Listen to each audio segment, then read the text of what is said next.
Right. Welcome to Sarah's drug abuse hell. Okay, Sarah. When did you start taking drugs? How old were you? Started taking drugs when I was 14. I had my first drink when I was 14, and I had my first dabbling with drugs when I was 14. Yeah. Okay, and who were you with? Friends or? Well, the first time I got pissed on alcohol, I was on my own. I nicked some of my mum's gin. Naughty girl. Yeah, so I nicked some of my mum's gin and went and sat in my bedroom and drank it. And it didn't take me much, like a couple of glasses and I was fucked. So yeah, the first time I had alcohol, I was on my own in my bedroom. The first time I smoked cannabis, I was with a friend in a graveyard. Right, okay. But I'd planned for this friend to give me, to let me have some cannabis, and we decided to smoke it in a graveyard. Right, that was the first experience, and then... Oh, yeah, can I just say, the second experience, can I just say one thing? Yeah, go for it. The second experience of smoking cannabis, I smoked it in a tree house. Okay, and I couldn't get out of the tree house after I'd smoked it, so I was sitting there for quite some time. But yeah, I just thought I'd add that in. Right, and this just continued while you were at school and college? Yeah, well, I used to drink. I used to nick my parents' alcohol, and I used to drink before school because I hated school. I really hated it. So I used to drink. I had an alcohol problem by the age of 16. So I used to drink before school and drink whenever I could nick the booze from my parents. I'd do that, and yeah, I was smoking cannabis here and there. I wasn't smoking it too much at school, but at college, still drinking a lot. Yeah. In alcohol services at that point. But smoking cannabis daily. Okay. But yeah, smoking cannabis daily. The first thing I'd do when I woke up to the last thing at night, I'd be smoking cannabis all through the day. Wow, okay. So it sounds like pretty much straight away you were a problem drinker. Oh yeah.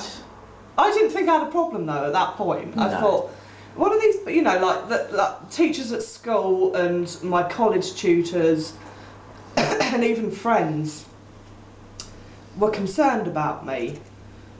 But I didn't have a problem, I didn't have a problem. What are they on about? I drink first thing in the morning and I smoke cannabis from the time I get up until I go to sleep, but I haven't got a problem. Right, and this was because... I was in denial.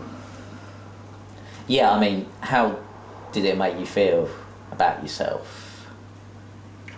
What do you mean? What people say? Yeah, I mean, why would you be drinking before school and... To get me through the day. Right. Because I hated it. Okay. And also it was a confidence thing, the drinking at school, because I was bullied. Okay. I was bullied chronically. And so I was pissed, I didn't give a shit. But then I started bunking off and, I got expelled eventually because I was just a bit chaotic. But yeah. Right, okay. Yeah, so it was problematic from early in my days of drug taking and drinking. And yet you managed to get to college and then eventually to university. Yeah, well, the first time I got to college, because they let me do my GCSEs. They expelled me, but they let me back to do my GCSEs at school. And I didn't do too badly considering I was chaotic and I hadn't been at school and I was bunking off and I'd been suspended about 50,000 times and I was always fucked out of my head. I did get to college, but at the first time round of going to college, I was, you know, a stoner. And I didn't give a shit. I was 16 years old. I just thought, oh, you bunch of fucking morons. The world of morons, you know. And so I got expelled from college first time round. Had a year out, carried on drinking, carried on smoking cannabis when I could get hold of it. And then I went back to college for an interview, and they'd seen a slight change in me. And it was because I wanted to do a course that I was passionate about, which was animals. And although I was still tortured and still drinking and smoking cannabis, they could see that I was passionate about it, so they let me back on the course. They let me on the course the second time round, and I did really well. I did do well, but I was still drinking, and despite, you know, I did well despite, you know, I was drinking all the time and smoking cannabis still. But then halfway through the college course, second time round, I stopped smoking cannabis. And but it didn't last long because I was back smoking it about 6 months later. Right, okay. And that got me to uni the second Yeah, let's fast forward to university. Is it fair to say that's when the shit hit the fan? Yeah, well, it had already hit the fan, David, before I got there. You know, I was, well, fueled by drinking drugs. And before I got to uni, I had dabbled with ecstasy and speed and poppers, you know, amyl nitrate. Yeah. I used to think I was really cool with my bottle of poppers, and it was, you know, you sad bitch. But anyway, so I got to university, and wow, what can I say? It was party central. I got into ecstasy quite heavily, going to parties nearly every night, taking ecstasy nearly every night, as well as smoking the cannabis and drinking heavily as well. So I was doing that. I got into cocaine at university and speed. Yeah. I mean, how about your peers? Were they doing the same thing? Not as chronically as I was. Right. A few of them would dabble with ecstasy, you know, maybe once a month, go to a rave, but I was taking it every day. And yeah, there was lots of alcohol, you know. It was very cheap because of the student prices and stuff in the pubs and around the university, so I was getting cheap booze. Yeah, so I started to go off the rails, but in the first year of university, I was, like I said, partying every night, taking drugs most nights, drinking most nights. But my university work was good, you know, I was still getting good grades, because I found that the first year was relatively easy. Yeah. And then I went into the second year, but I was still doing all the drugs, the cocaine, going to raves, blah, blah, blah. My grades just went down. But I was having a whale of a time partying, if I'm honest. Okay, so things come to a head eventually. What happened? What made things come to a head?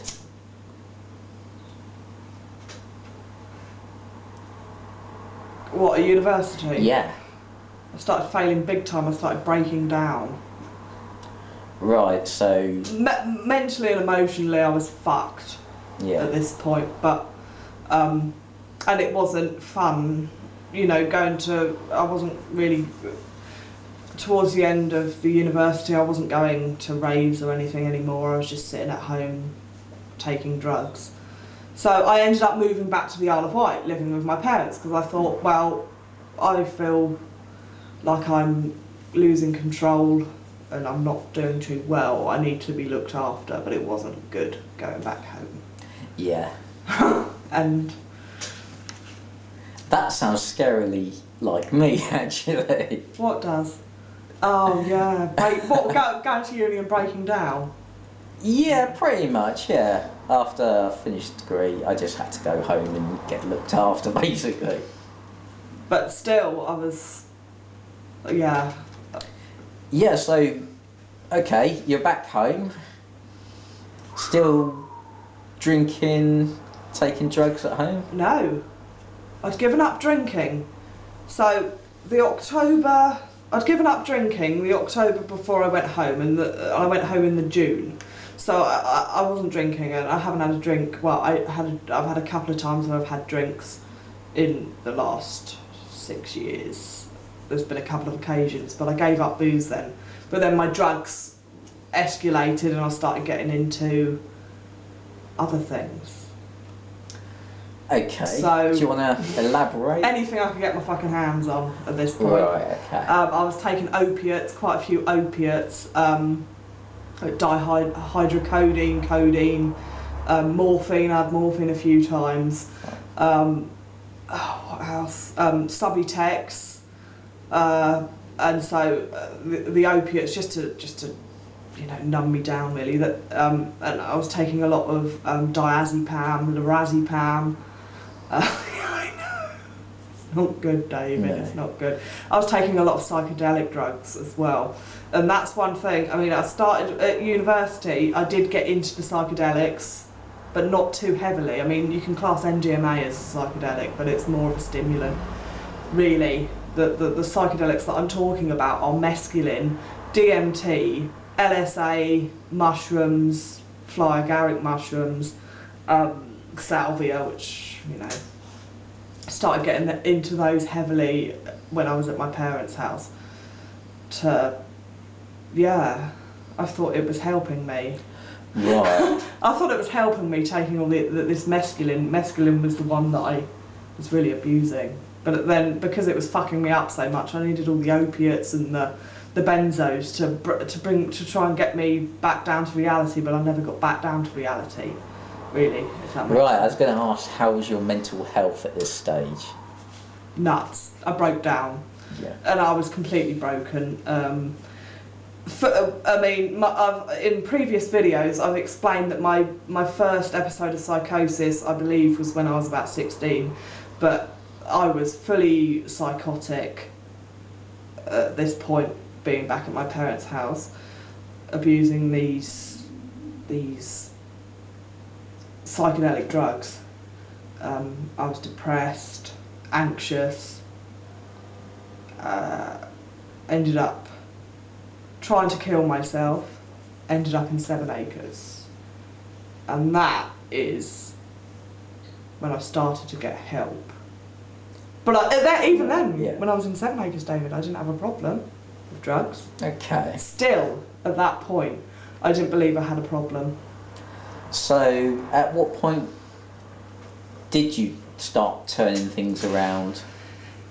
What happened was, I ended up in 7 acres, completely, not on this planet, and not down to earth or in touch with reality at all. Suicidal, just wanted to die. So I was in 7 acres, and then I thought, right, I know what's going to change. I know what's going to help me move out of my parents' house. I started getting support workers then from various agencies, mental health agencies, who then put me in a hostel, which was in Carisbrooke Road Hostel. Ah, right, yeah. And I thought, yes, I've got my freedom, everything's going to be okay. But I carried on using drugs. My drug use got heavier, and I was getting more into the opiates, more so than I was in my parents' house. I got more into the opiates at this place, at this hostel, because it was so easy to get hold of it there. But I also started getting into methadone, which is the meow meow, that legal high that is now illegal. Yeah. So I got a habit with that, and I was taking that daily, as well as the lorazepam, and it was dihydrocodeine that I was taking a lot of. But dihydrocodeine comes in doses of 30 or 60 milligrams, but I was getting hold of 130 milligram pills, overdosing chronically on them. So the hostel realised that this girl's going to end up dead. We can't have this hanging over us. She's going to end up dead in her room. Let's send her to 7 acres. So I was back in 7 acres. Then I went back to my parents' house, and I was like, I can't cope. I can't cope.